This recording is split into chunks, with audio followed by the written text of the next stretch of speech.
నమస్తే welcome to Suvarna media. So నిన్నటి big boss అయితే మీలో ఎంతమంది చూసారో లైక్ చేయండి. సో నిన్నటి బిగ్ బాస్ స్టార్ట్ అవ్వగానే సో అందరినీ పిలిచి వాళ్ళకు ప్రైజ్ మనీ గేమ్ అయితే ఇంతటితో అయిపోయింది. మణికంఠ అండ్ నిఖిల్ అయితే 2,40,000 విన్నింగ్ ప్రైజ్ గెలుచుకుంటారు. ఇదొచ్చి మొత్తం టోటల్ విన్నింగ్ ప్రైజ్ లో యాడ్ చేస్తారనమాట.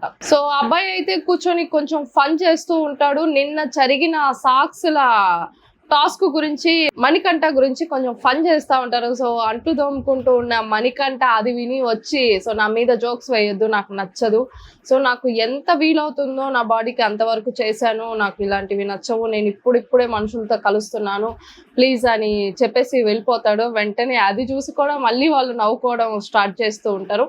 మళ్ళీ వచ్చి వెనక్కి మళ్ళీ మణికంఠ సీరియస్ అవుతాడు.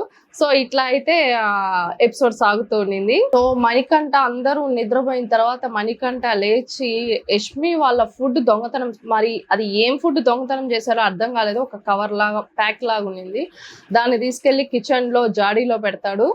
అది మార్నింగ్ లేసి వెతుక్కుంటూ ఉంటారు, ఇది ఇక్కడ పెట్టాను ఎక్కడ పోయిందో అనుకుంటూ ఉంటారు. తర్వాత నిఖిల్ ఇచ్చేసేయి వాళ్ళ ఫుడ్ వాళ్ళకి ఇచ్చేసేయి అంటే, సో ఇచ్చేసేదా అంటే ఇచ్చేయి అని అంటాడు నిఖిల్. సో మణికంఠ మార్నింగ్ వెళ్ళి మళ్ళీ వాళ్ళకు ఇచ్చేయడం జరుగుతుంది. సో దొంగతనం చేసి మళ్ళీ రిటర్న్ ఇచ్చేస్తాడు మణికంఠ. తర్వాత మార్నింగ్ కిచెన్ లో ఏదో బ్రేక్ఫాస్ట్ చేసుకుంటుంటారు, బ్రెడ్ మాడిపోతుంది. దానికి విష్ణుప్రియ వచ్చి ఓ మాడిపోయిన బ్రెడ్ ఇస్తున్నాను నాకు అంటూ జోక్స్ వేస్తూ ఉంటుంది. జస్ట్ అది మాత్రం ఫన్నీ వేలోనే ప్రియమని అంటుంది. సో దానికి సోనియా పెద్ద సీన్ క్రియేట్ చేయాలని చూసింది. సో వాళ్ళెవరో బ్రెడ్ మార్చేశారు, దానికి విష్ణుప్రియ ఫన్ చేసింది, దానికి ఈమె ఎందుకు రియాక్ట్ అయిందో ఎవరికి అర్థం కాలేదు.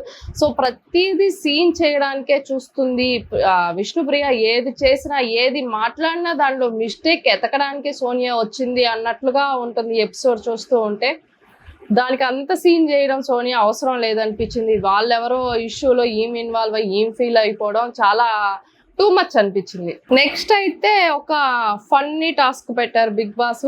ట్రూత్ ఆర్ డేర్ గేమ్ అయితే అక్కడున్న వాళ్ళతో ఆడించారు. సో అది చాలా ఫన్నీగా నడిచింది. ఫస్ట్ అయితే యష్మి ఛాన్స్ తో నువ్వేమన్నా డేర్ అని ట్రూత్ అని ఎంచుకుంటుంది. సో నువ్వేమన్నా ఏం దొంగతనం చేసావో చెప్పు అని చెప్తారు ఫన్నీగా. నిన్న చేసిన దొంగతనం గురించి అయితే యష్మి చెప్తుంది.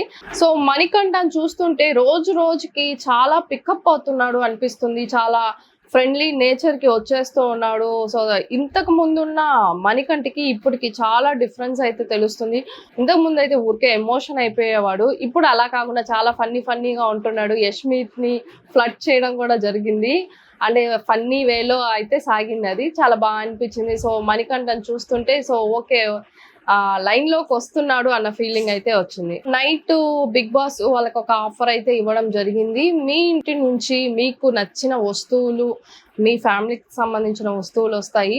సో 2 persons ఉంటారు. మీరు ఎవరికి ఎక్కువ లాలీపాప్స్ ఇస్తే వాళ్ళు ఆ వస్తువు తీసుకుంటారు. మిగిలిన వస్తువు వచ్చి అది లోపల స్టోర్ రూమ్ లో పెట్టేయాలి అని చెప్పి బిగ్ బాస్ అనౌన్స్ చేస్తారు. దీంట్లో అయితే అందరూ ఎమోషన్ అయిపోయారు. ఆల్మోస్ట్ అందరూ ఏడుపు సీన్లే స్టార్ట్ చేశారు. ఒక 10 days కి ఇంత ఎమోషన్ అయిపోవడం టూ మచ్ అనిపించింది. సో అందరూ ఏడవడం, ఆల్మోస్ట్ నిఖిల్ కూడా ఏడ్ చేశాడు. సో స్ట్రాంగ్ గా ఉన్నింది ఎవరంటే మణికంఠ హైలైట్ అని చెప్పాలి. ఎక్కువ ఎమోషన్ అయిపోయే మణికంఠ ఈ టాస్క్ లో సో చాలా స్ట్రాంగ్ గా ఉన్నాడు, ఏడవలేదు. తర్వాత సోనియా కూడా, తర్వాత భాష, తర్వాత అలాగే నావెల్ కూడా చాలా స్ట్రాంగ్ గా ఉన్నాడు, ఏడవకుండా ఎమోషన్ అవ్వకుండా. సో 10 days కి అంత ఎమోషన్ అవ్వకపోవడం టూ మచ్ అనిపించింది. సో ఉంటుంది ఫీలింగ్, కానీ అంతగా ఏడవడం టూ మచ్. సో ఇదండి నిన్నటి బిగ్ బాస్ ఎపిసోడ్ యొక్క హైలైట్స్. మీకు కూడా మా వీడియోస్ నచ్చితే తప్పకుండా లైక్ చేయండి, సబ్స్క్రైబ్ చేయండి, కామెంట్ చేయడం మర్చిపోకండి. మరొక వీడియోతో మళ్ళీ కలుసుకుందాం. చూస్తూనే ఉండండి సువర్ణ మీడియా. కెమెరామెన్ శంకర్తో మీ సుమ బిందు.